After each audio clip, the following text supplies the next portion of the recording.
Il y a donc un repos de sabbat réservé au peuple de Dieu. Amen, amen. Gloire à Dieu. Nous trouvons ces paroles dans l'Épître aux Hébreux au chapitre 4, le verset 9. Bonjour, bonjour mes amis de la méditation quotidienne.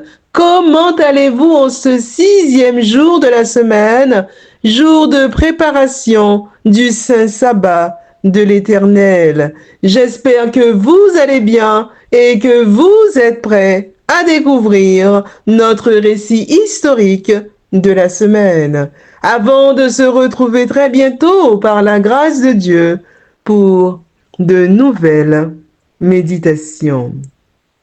Les 7 dimensions du sabbat de la création jusque dans l'éternité sont celles-ci.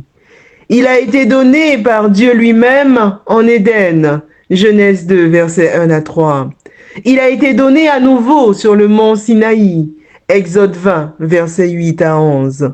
Le peuple de Dieu dans l'Ancien Testament l'a observé, Exode 31, versets 16 à 17. Jésus l'a observé, Luc 4, verset 16. Paul et les disciples l'ont observé, Actes 16, verset 13. Il est réservé au peuple de Dieu d'aujourd'hui, Hébreux 4, versets 9 à 11. Il sera observé par les rachetés sur la nouvelle terre durant l'éternité. Amen. Ésaïe 66, versets 22 et 23.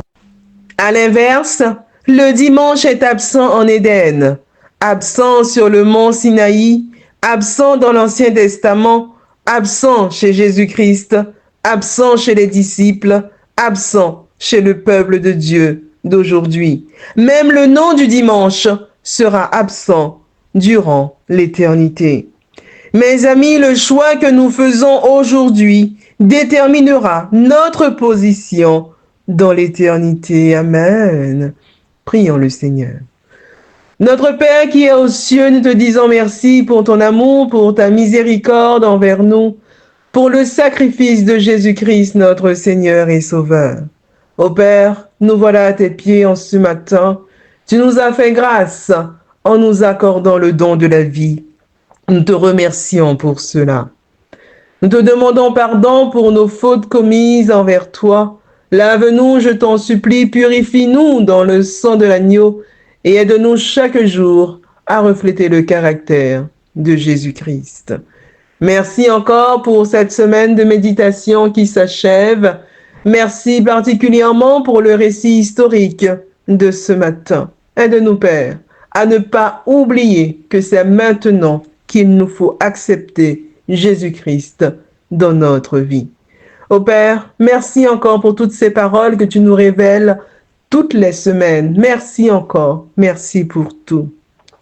Je te prie pour toutes les personnes qui passent par des moments difficiles, particulièrement, Père, celles qui sont endeuillées, celles qui crient à toi, que tu puisses dire un mot.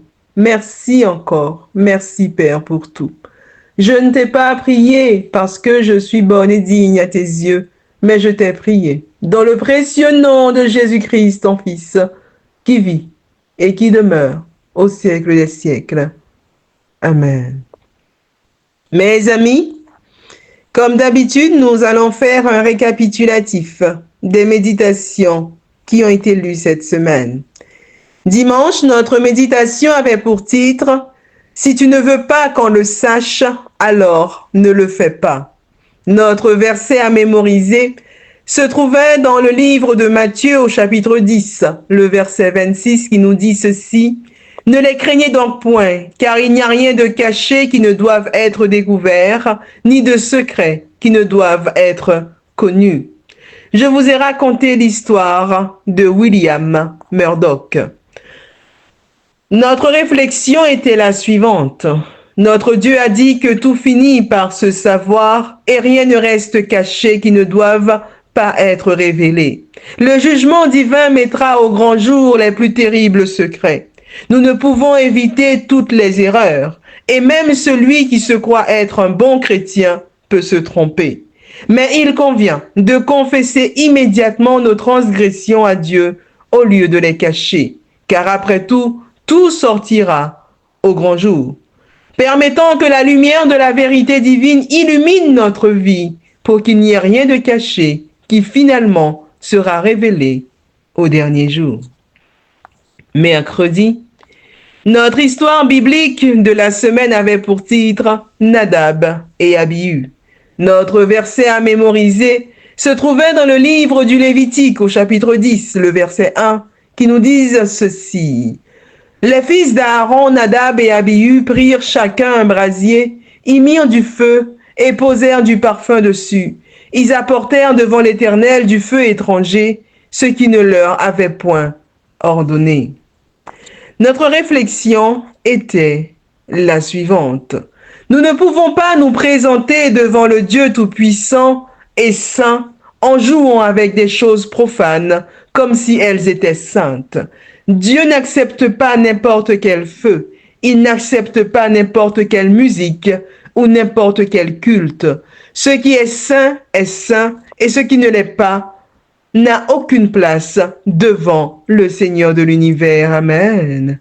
Sans aucun doute, Nadab et Abihu le savaient et maintenant, nous le savons, nous aussi. Aujourd'hui, notre récit historique de la semaine a pour titre « C'est maintenant le moment opportun. Amen ». Notre verset à mémoriser, nous le trouvons dans l'Épître aux Hébreux au chapitre 4, le verset 7, qui nous dit ceci. « Dieu fixe de nouveau un jour, aujourd'hui, en disant dans David, si longtemps après, comme il l'a dit plus haut, aujourd'hui, si vous entendez sa voix, n'endurcissez pas vos cœurs. » Ce matin, je vais vous raconter l'une des expériences de Dwight Moody. Le dimanche 8 octobre 1871, Dwight Moody présenta un fervent message devant une multitude dans la ville de Chicago. Pendant qu'on exécutait l'hymne de clôture, les membres d'église écoutèrent les sirènes des pompiers passant à toute vitesse. En sortant du temple, ils apprirent qu'un incendie avait éclaté et dévorait tout sur son passage.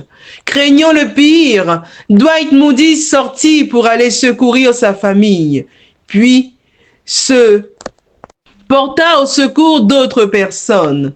L'incendie dura 2 jours entiers, détruisit plus de 6 km² de la ville, provoquant la mort d'environ 300 personnes et laissant plus de 100 000 personnes sans maison.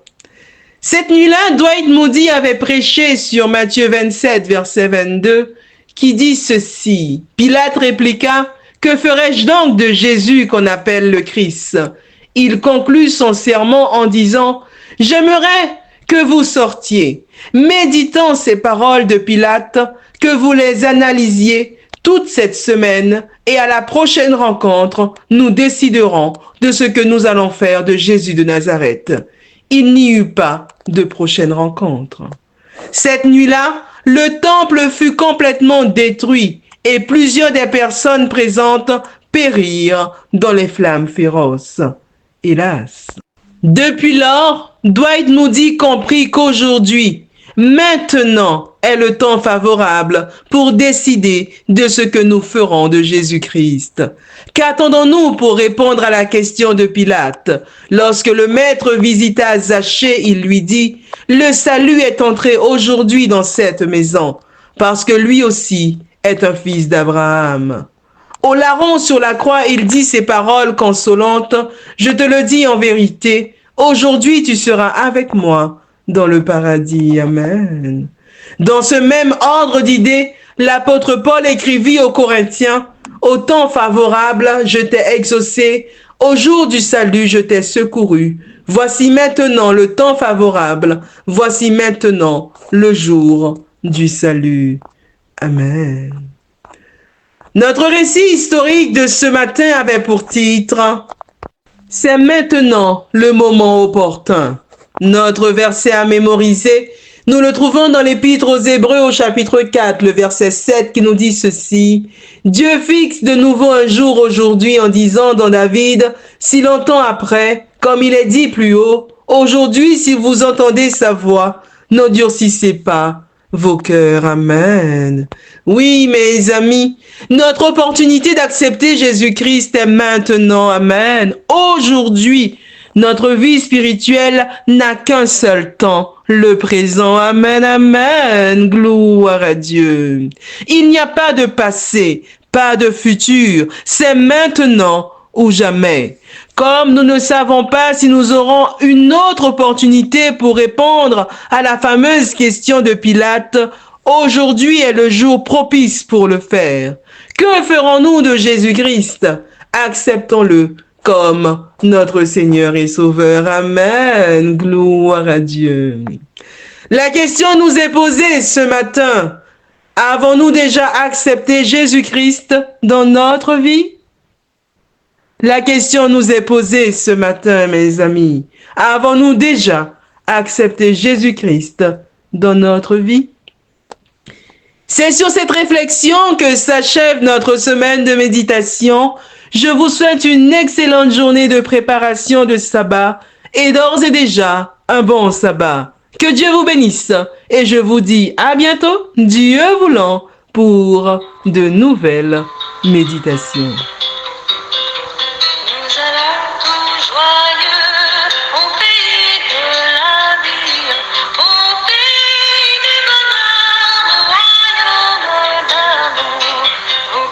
Chez